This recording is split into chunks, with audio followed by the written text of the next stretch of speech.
Hello বন্ধুরা, কেমন আছো? আশা করি তোমরা ভালো আছো। আমরাও ভালো আছি। আমরা চলে যাচ্ছি গঙ্গাধারে। এত গরম পড়েছে বলার মতন না।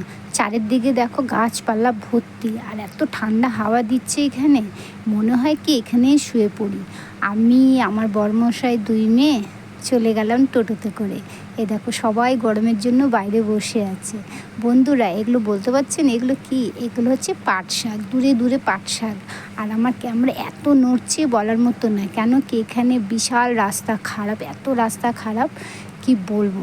তারপর আমরা চলে আসলাম গঙ্গাধারে। এই দেখো গঙ্গাধারের ভিউটা দেখে এত সুন্দর লাগছে, কি আর বলবো। এখানে সবাই চান করছে, আর আমার মেয়ে এখানে এসে এত খুশি হয়েছে। অনেক দিন ধরে বলছে, মা চলো চলো আমরা ঘুরে আসি, কিন্তু সময় পাচ্ছিলাম না। পেয়েছি আজকে সময়, নিয়ে চলে এসেছি। এইগুলো হচ্ছে সাদা বালি, আর এটা হচ্ছে নৌকা। নৌকা এখানে বেঁধে রেখে দিয়েছে, পরে চালু হবে। দেখো দূরে দূরে কি সুন্দর লাগছে। আর এখানে অনেক ঘরবাড়ি ছিল, কিন্তু এখন নেই, কেন কি এখানে বৃষ্টি পড়লেই ঘরে জল ঢুকে যায়, যার জন্য এখান থেকে সবাই সরে গেছে। দুই একটা বাড়ি আছে। এখানে সূর্যটা দেখেছো কি সুন্দর দেখতে।